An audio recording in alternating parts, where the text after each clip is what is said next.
Ferrari has officially shifted its development focus toward the 2026 Formula One season, and a new twist has given fans, and especially Lewis Hamilton, reason to be excited. After a disastrous 2025 campaign, the Maranello-based team is reportedly preparing to tailor its next-generation car more closely to Hamilton's driving style, incorporating the wealth of feedback he has provided since joining. The big question is, how much influence will Hamilton actually have on the 2026 project, and is Ferrari finally ready to embrace his vision? The Scuderia's 2025 development approach has been one of its most heavily criticized in years, and that's saying something for a team with a long history of questionable calls. Their 2024 machine appeared to be catching up to McLaren early in the season, but by the end, it had become one of the steepest development drop-offs on the grid. That slide prompted Ferrari to put more energy into the 2026 car, but now with a significant twist, they are ready to integrate Hamilton's input in a much deeper way, aiming to create a car that is more rewarding and consistent to drive. It's not surprising when you think about it. Hamilton arrives with 6 world championships from Mercedes, plus a 7th from McLaren. At 40 years old, adapting to an entirely new machine is no small feat, so building something around his preferences makes sense. Key to this process is Loïc Serra, Ferrari's head of chassis development, who joined the team before Hamilton. If there's anyone inside Maranello who believes Hamilton has the insight to solve Ferrari's weaknesses, it's Serra. Even with the introduction of a revised rear suspension in 2025, both Charles Leclerc and Hamilton expressed dissatisfaction. Reports suggest Ferrari wasn't aggressive in applying Hamilton's feedback, either because he's still adapting, because the car simply doesn't suit him, or a bit of both. Regardless, 2026 is being framed as the season when Hamilton will feel at home. He has already said that his DNA will be built into the next car. Speaking about the current SF25, Hamilton explained, "We have many different tools to set up the car. Charles has been here for years, shaping its evolution and finding the one direction that works for him. I've tried multiple other routes that should work on paper, but they just don't. Over time, I've moved closer to Charles' setup, and that's when our pace has been closest. Still, the car is tricky and uncomfortable to drive. I'm working closely with Loïc and the factory team to make sure the next car has more of my characteristics built in." The difference in development perspective between Hamilton and Leclerc is clear.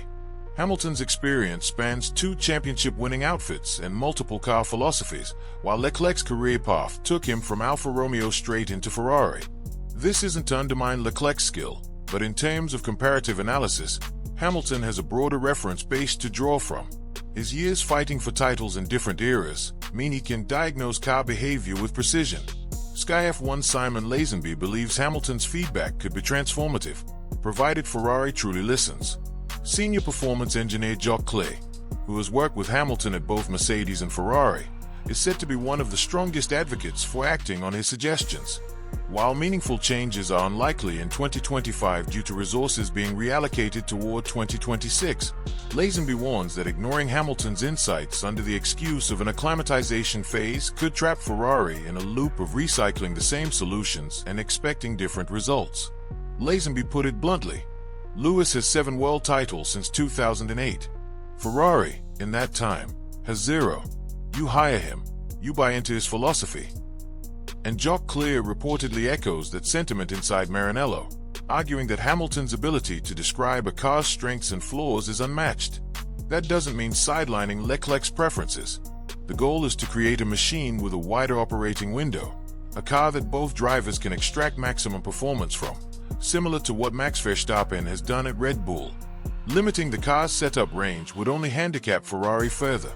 Hamilton's arrival has also attracted engineers familiar with his success at Mercedes, potentially importing valuable technical practices. This raises a broader question. Why aren't Ferrari listening to their drivers more closely in development decisions? Imagine Verstappen asking Red Bull for specific changes, only for the team to deliver something else entirely. The fallout would be immediate. Team principal Frederick Vasseur carries ultimate responsibility for ensuring the drivers' voices are heard. Fans are tired of hearing about unrealized potential and upgrades that don't deliver. The SF25's troubles underline the need to understand the car's fundamental weaknesses before chasing performance gains. That's why the narrative for 2026 may tilt toward Hamilton. Leclerc has been Ferrari's cornerstone for years, but we haven't seen a transformative leap in car development during that time. Hamilton's impact remains to be measured, and according to 1996 world champion Damon Hill, his experience could be decisive in beating Mercedes and McLaren to the top. Hill noted, Ferrari has a chance to achieve something with Lewis that they might never have with Charles, simply because Charles hasn't been anywhere else. Lewis brings knowledge from multiple teams and eras. Still, Hamilton's morale is far from sky-high. At the Hungarian Grand Prix, after being eliminated in Q2 while Leclerc took pole, he called himself useless and even joked about needing to be replaced. Whether that was pure frustration or a coded message to the team, it underscores the tension. If Ferrari truly doubted his value in shaping the car, they wouldn't have pursued what was billed as the signing of the century. Now, the challenge ahead is enormous: outdevelop Mercedes, close the gap to McLaren, and put Ferrari back in a position to win. If Hamilton's influence can help the Scuderia achieve that, it would be a victory not just for the team but for F1 fans everywhere eager to see the prancing horse leading the pack again. With all this in mind, is Ferrari's development path one that leans more heavily on Hamilton's expertise the right move?